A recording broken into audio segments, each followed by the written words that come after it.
So, this morning, my topic is go forward. And in the tradition of me, that really has nothing to do with what I'm talking about, and yet it has everything to do with what I'm talking about. First, I want to share with you from W.S. Gilbert these words. He says, "You have no idea what a poor opinion I have of myself and how little I deserve it." Yeah, no idea what a poor opinion I have of myself and how little I deserve it. So, in the New Testament in the Bible, Jesus is at Jacob's well, and a Samaritan woman comes to the well, and he asks her for water. And she says to him, because, the Samaritans are kind of on the outs with most people, "Who are you," especially non-Samaritans, "who are you to ask me for water?" And then he starts to give her a teaching. And why I bring this up is that, you can only receive as much as you can receive at any given time. Isn't that so? We all understand that, right?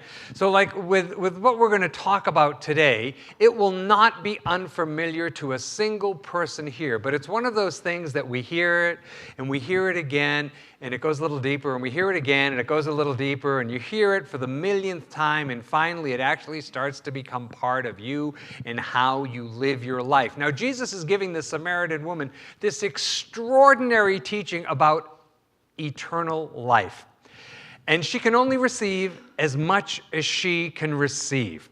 So, I liken this to the principles are the principles are the principles. Spiritual principles never change, but we can only get as much of them as we can get at any given time.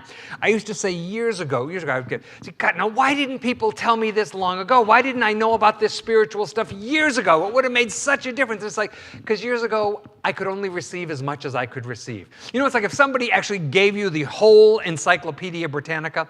Do they still make the Encyclopedia Britannica?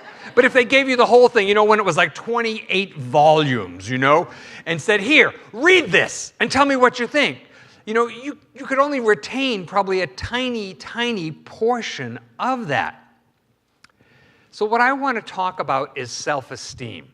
It's a new year, and for me, self-esteem is loving and respecting and putting yourself first in your life.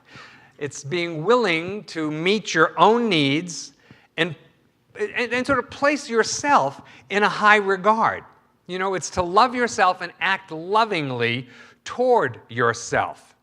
In other words, to feel good about you, and have good behavior toward yourself. So, Eleanor Roosevelt said years ago that nobody can make you feel bad about yourself without your consent. How many people have heard that? Nobody can make you feel bad about yourself without your consent. And we go, yeah, that's right, Eleanor. Bring it on. But why do we concede so easily? Why do we give in so easily? Because something in us, somewhere deep down, believes they might be right. Oh. Here's a way to think about it. How do you treat a person that you love tremendously?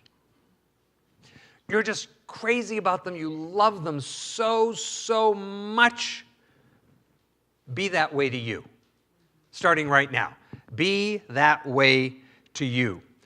It's always interesting to me. A person was sharing with me the other day how she has grown to a place where she doesn't have friends in her life who do not respect her and treat her well. And she said that was not always the case.